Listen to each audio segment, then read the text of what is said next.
Hoy vamos a trabajar eh, un tema nuevo, que es la noción de hábitus desde Pierre Bourdieu. Para poder abordar este concepto tan importante dentro de la propuesta teórica de Bourdieu, también vamos a tener que repasar el concepto de capital y la noción de campo. Bourdieu es un sociólogo francés. Nació en 1930 en París, perdón, muere en París en 2002, pero nace en un pueblito de Francia llamado Los Pirineos, si no estoy equivocada. Bueno, Bourdieu ha estudiado en su extensa obra el complejo funcionamiento de la vida humana, se ha ocupado de todas las esferas que integran este universo y ha construido una serie de conceptos, como he mencionado recién: capital, hábitus y campo, entre otros, ¿no es cierto? Todos ellos englobados en una visión muy dinámica de las relaciones que se dan en los seres humanos. El ser humano, en todas las actividades que realiza, busca, ¿no es cierto?, ocupar una determinada posición en la sociedad a través del poder, ¿no es cierto?, del uso del poder. Ya sea, ¿no es cierto?, poder económico, poder político, religioso, cultural, y a través de objetos específicos. De esta forma se establecen las diferentes subregiones del espacio social, los diferentes campos.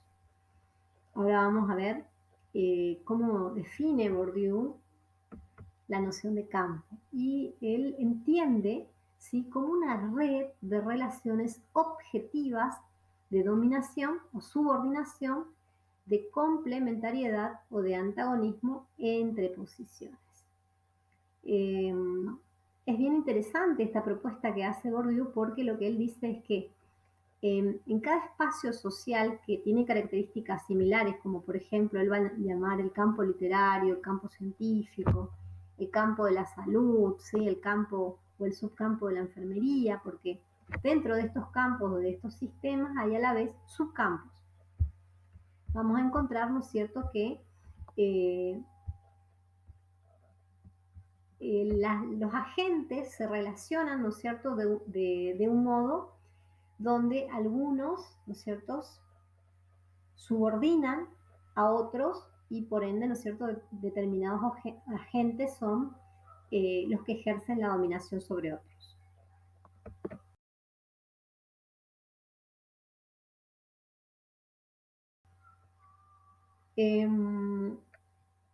Entonces, el campo puede entenderse como una trama o una configuración de relaciones objetivas entre posiciones. Esas posiciones se definen objetivamente en su existencia y en las determinaciones que imponen a sus ocupantes, agentes o instituciones, por su situación actual y potencial en la estructura de la distribución de las diferentes especies de poder. Entonces, es bien interesante cómo Bourdieu, al plantear este concepto de campo, nos permite pensar estas relaciones que se establecen entre las diferentes agentes, ¿no es cierto?, en los diferentes espacios.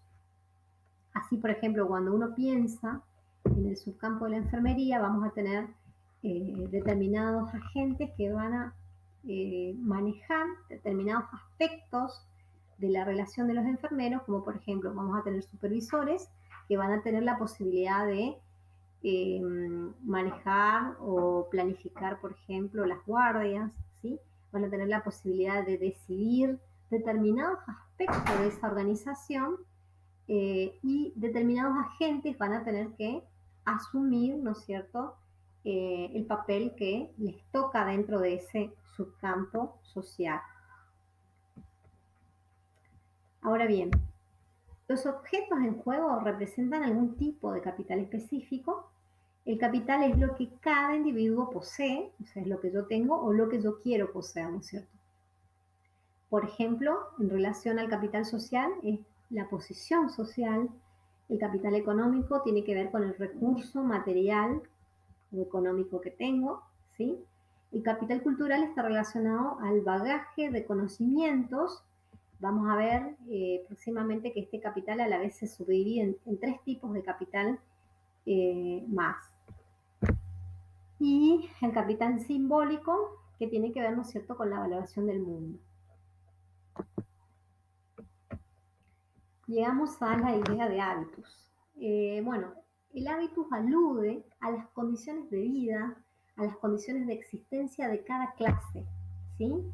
Y aquí fíjense cómo Bourdieu ya plantea la idea de clase social eh, y dice, ¿no es cierto?, que las condiciones de existencia de cada clase imponen maneras de clasificar, de apreciar, de sentir lo necesario, ¿no? El hábito se constituye así en el origen de las prácticas culturales. Vamos a ver que Bourdieu, al plantear el término de hábitos, ¿no?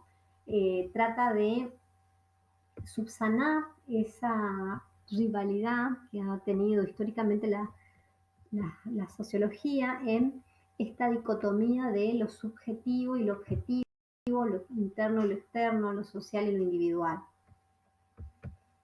Fíjense que él plantea la adquisición del hábito como una dialéctica, ¿sí? Es algo como negociable, algo dialogado entre lo interno y lo externo. Eh, Nunca cesa, o sea que es una construcción, se modifica con cada situación que se vive. Bourdieu utiliza el concepto de trayectoria para dejar en claro el dinamismo de este proceso. ¿A qué se refiere con trayectoria? Él dice que toda trayectoria social debe ser comprendida como una manera singular de recorrer el espacio social donde se expresan estas disposiciones del hábito. Es decir, nosotros desde niños, adolescentes, adultos, ¿sí?, vamos construyendo determinadas figuras que se van eh, internalizando, ¿sí?, nos vamos apropiando, pero a la vez determinadas experiencias externas o experiencias sociales, ¿no es cierto?, pueden a la vez modificar esas estructuras y se pueden volver a reacomodar y reasimilar.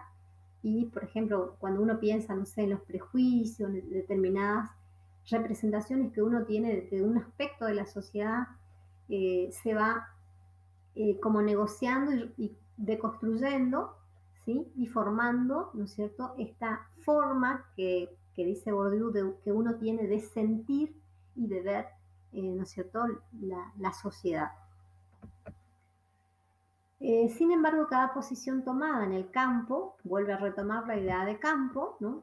Recuerden que habíamos dicho que el campo es una red objetiva de relaciones de subordinación y dominación, ¿sí?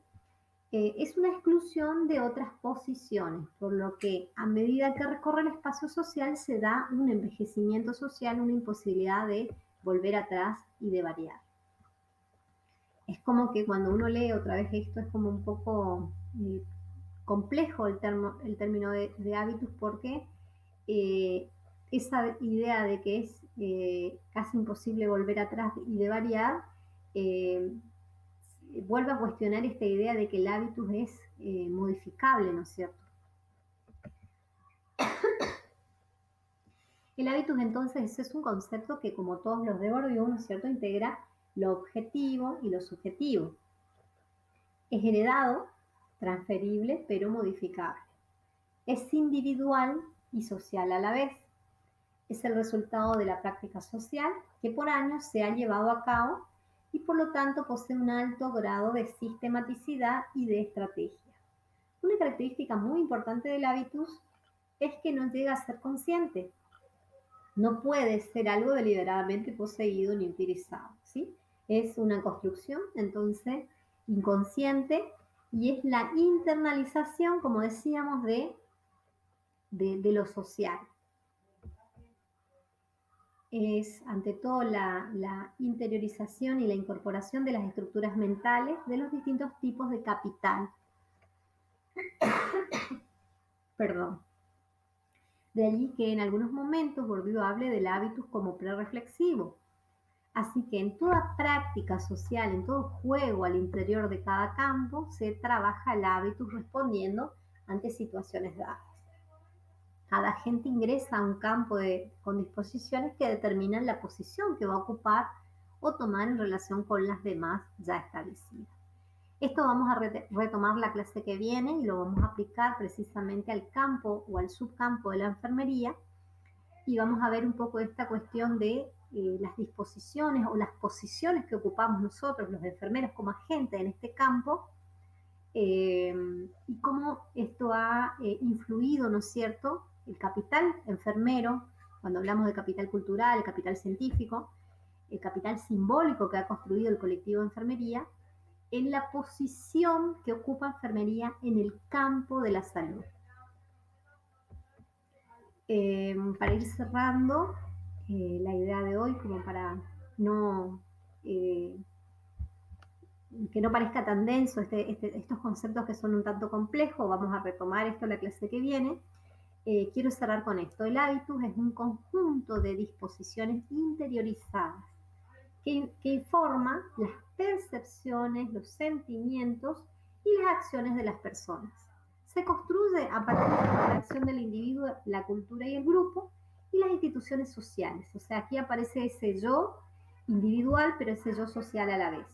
El hábitus permite, ¿no es cierto?, ver la forma de actuar según estas disposiciones de fuerza de hábitus del individuo y del grupo, y el hábitus se reproduce y evoluciona con el tiempo mediante la interacción del subconsciente del individuo con las estructuras sociales.